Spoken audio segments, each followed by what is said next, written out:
তিনি এসেছিলেন বলেই পৃথিবী অন্ধকার থেকে আলোর পথে এগিয়েছে। একজন মানুষ যিনি কোনো রাজা ছিলেন না, তবুও কোটি কোটি মানুষের হৃদয়ের শাসক। তিনি কোনো ধনকুবের ছিলেন না, তবুও মানবতার সবচেয়ে বড় সম্পদ রেখে গেছেন। তিনি কোনো বিশ্ববিদ্যালয়ের অধ্যাপক ছিলেন না, তবুও তিনি সর্বশ্রেষ্ঠ শিক্ষক। তিনি হলেন আমাদের প্রিয় নবী হযরত মুহাম্মদ সাল্লাল্লাহু আলাইহি ওয়াসাল্লাম।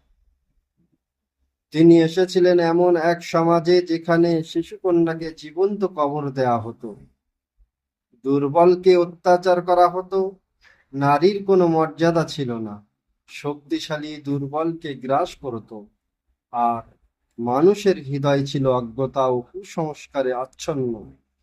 কিন্তু তার আগমনের পর বদলে গেল ইতিহাস।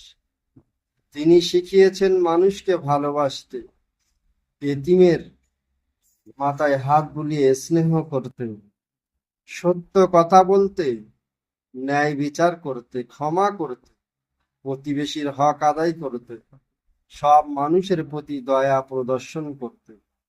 আজ যদি আমরা সত্যি রাসূলুল্লাহ সাল্লাল্লাহু আলাইহি ওয়াসাল্লামকে ভালোবাসি, তবে শুধু তার নাম শুনে দরুদ পড়লেই হবে না। তার চরিত্রকে নিজের চরিত্রে, তার সুন্নাহকে নিজের জীবনে এবং তার আদর্শকে নিজের পরিবারের প্রতিষ্ঠিত করতে হবে।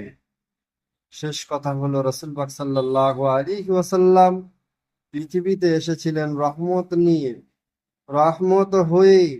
আসুন আমরাও তার সুন্নাহ অনুসরণ করে মানুষের জন্য রহমত, দয়া ও কল্যাণের কারণ হই।